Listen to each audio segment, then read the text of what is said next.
Tersembunyi di balik kabut tebal hutan, ada kampung terlarang yang dijauhi semua orang. Siapapun yang masuk tak akan pernah bisa keluar. Sekelompok mahasiswa KKN terpaksa tinggal di rumah tua angker di ujung desa. Satu persatu teman mereka hilang misterius. Kini tinggal Kirana dan Ardi, berjuang ungkap rahasia kelam rumah itu. Bisakah mereka memutus kutukan atau ikut terperangkap selamanya?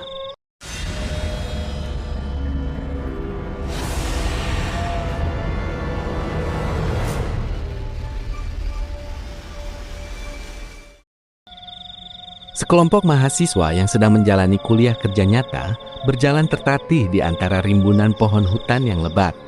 Kabut tipis menggantung rendah, membuat suasana terasa dingin, sunyi, dan agak mencekam.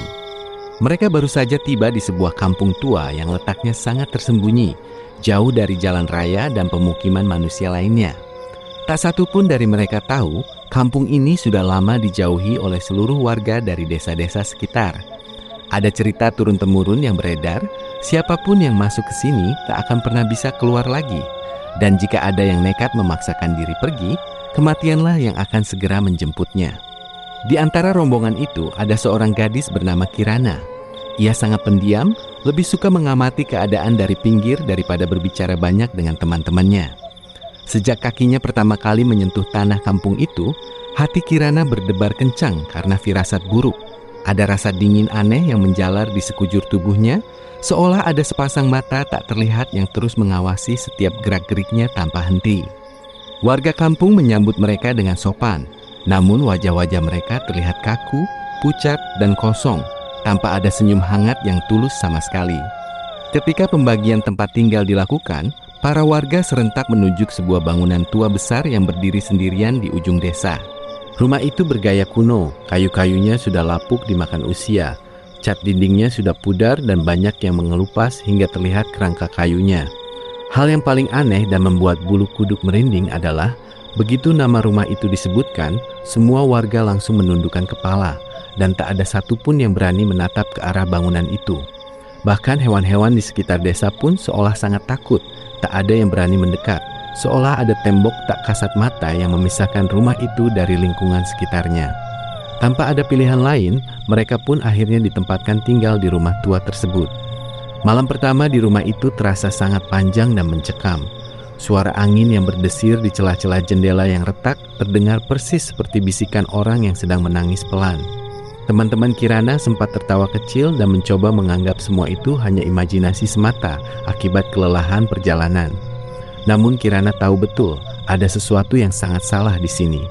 Bau apek bercampur aroma amis samar-samar tercium di udara, dan bau itu semakin terasa tajam saat ia melewati lorong panjang menuju kamarnya.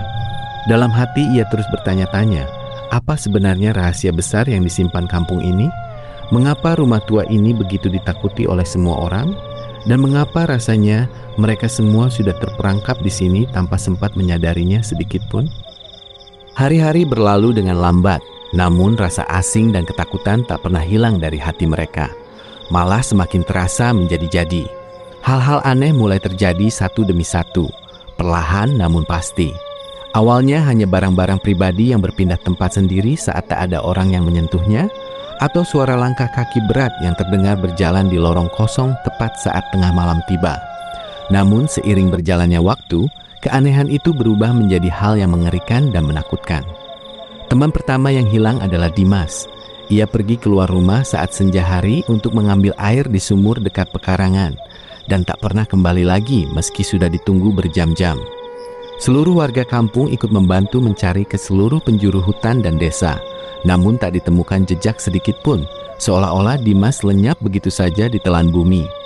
Semakin hari, jumlah mereka yang tersisa semakin sedikit. Satu demi satu teman hilang secara misterius tanpa pesan maupun jejak, meninggalkan rasa takut yang mendalam dan kepanikan luar biasa di hati yang masih ada. Teman-teman yang tersisa mulai saling curiga, mudah marah, dan tak berani berpisah walau hanya sekejap mata. Ada yang berniat untuk pergi meninggalkan kampung itu diam-diam saat malam hari, namun ingatan tentang cerita seram warga dan nasib nahas Dimas membuat niat itu urung dilakukan. Kirana terus mengamati segalanya dengan saksama. Ia sadar betul Setiap kali ada temannya yang hilang, para warga kampung terlihat semakin tenang dan damai.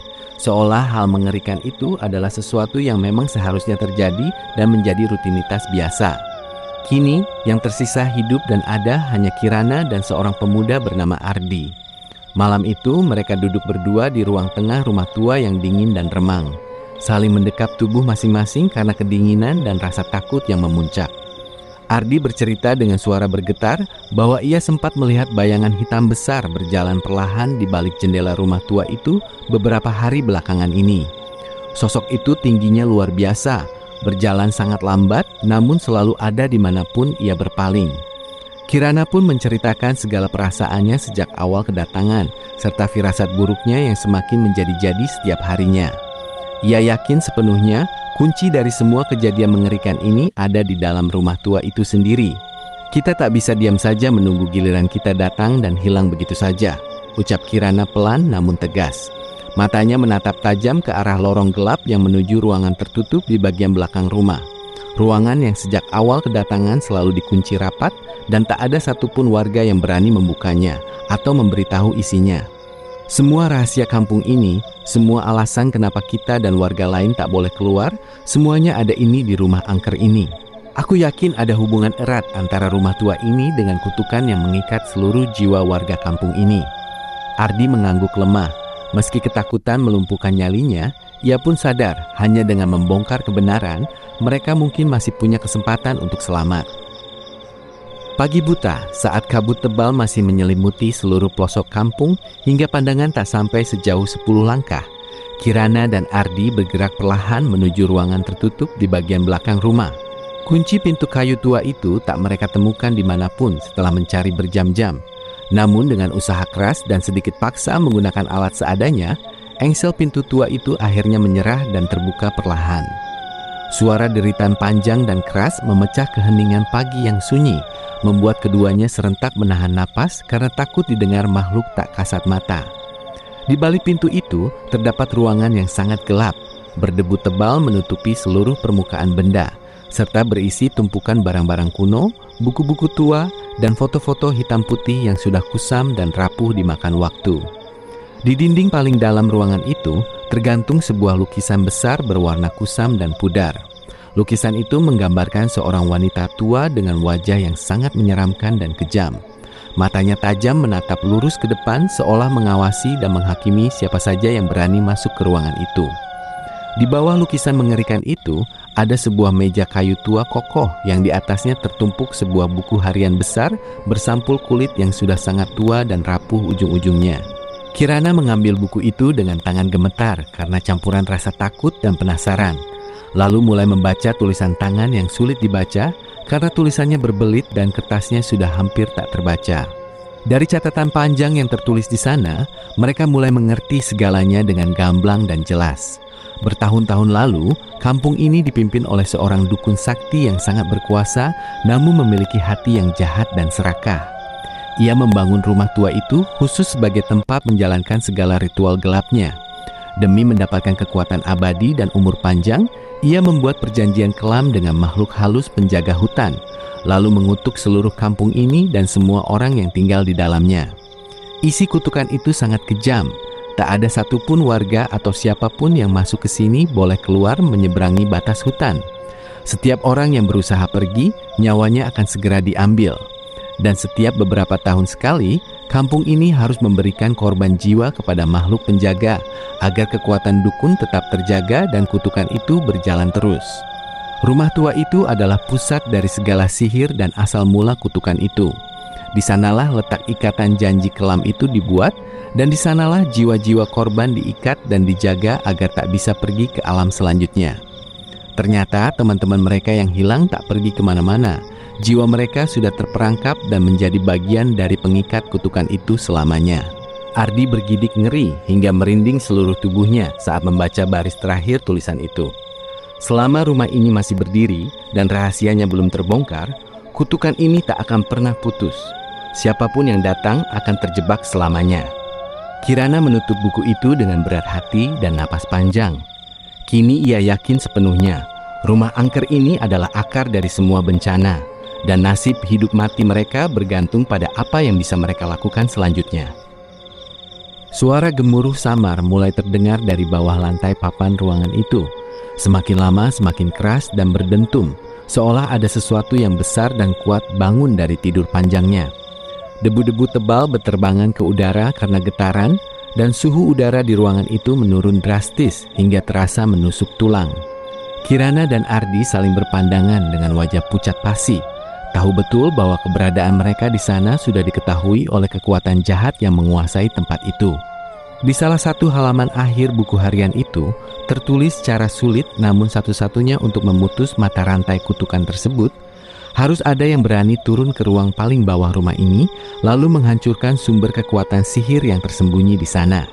Mereka berdua bergegas mencari jalan menuju ruang bawah tanah yang disebutkan itu.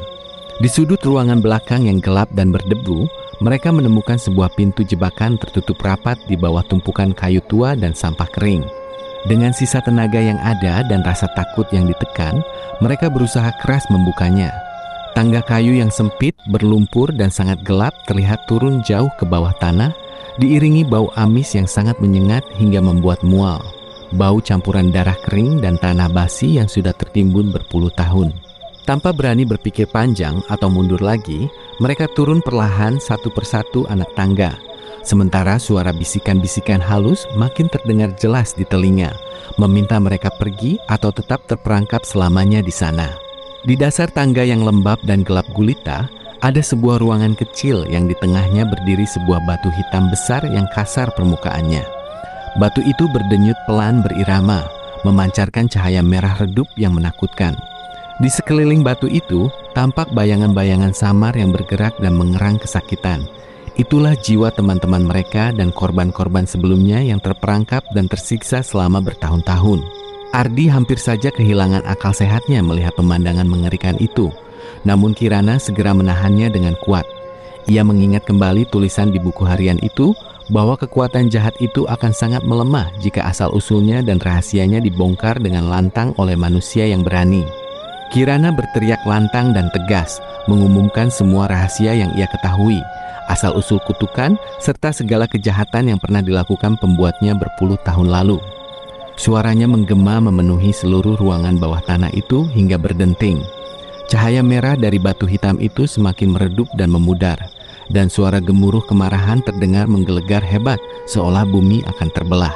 Tanpa membuang waktu sedikit pun, Ardi mengambil sepotong kayu besar yang ada di dekatnya, lalu mengayunkan dan menghantamkannya ke arah batu hitam itu sekuat tenaga.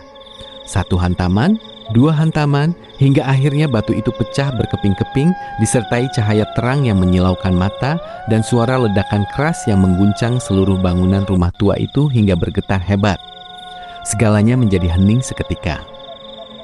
Cahaya matahari pagi yang cerah dan hangat mulai masuk lewat celah-celah dinding rumah tua yang kini terlihat jauh berbeda, lebih terang dan tidak lagi menyeramkan. Kabut tebal yang biasanya selalu menyelimuti seluruh kampung itu sudah hilang sama sekali, diganti dengan udara segar dan aroma pepohonan yang wajar dan menyejukkan hati. Suara burung berkicau riang terdengar jelas dari kejauhan, sesuatu yang sama sekali tak pernah mereka dengar sejak pertama kali menginjakkan kaki di kampung itu. Kirana dan Ardi tergeletak lemas namun selamat di lantai ruang bawah tanah yang kini kosong dan bersih. Batu hitam itu sudah lenyap tanpa jejak. Begitu pula rasa dingin, berat, dan tekanan batin yang selama ini menindih hati dan pikiran mereka berdua. Ketika mereka naik kembali ke permukaan dan melangkah keluar rumah tua itu, pemandangan di luar sudah berubah drastis dan indah. Warga kampung berjalan keluar dari rumah masing-masing dengan wajah yang lelah dan bingung. Namun ada cahaya harapan dan kelegaan yang terlihat jelas di mata mereka. Kutukan jahat yang mengikat dan menyiksa mereka selama berpuluh-puluh tahun akhirnya putus sepenuhnya. Mereka pun mulai sadar perlahan bahwa selama ini mereka terperangkap dalam pengaruh sihir gelap, tidak ingat asal-usul diri sendiri dan tidak bisa melarikan diri kemanapun. Teman-teman Kirana yang dulunya hilang secara ajaib kembali muncul di tempat mereka terakhir kali terlihat, seolah tidak pernah pergi kemana-mana. Meski samar-samar mereka mengingat rasa takut dan kegelapan yang pernah melingkupi mereka. Kini jalan keluar dari kampung itu terbuka lebar dan aman tanpa penghalang apapun.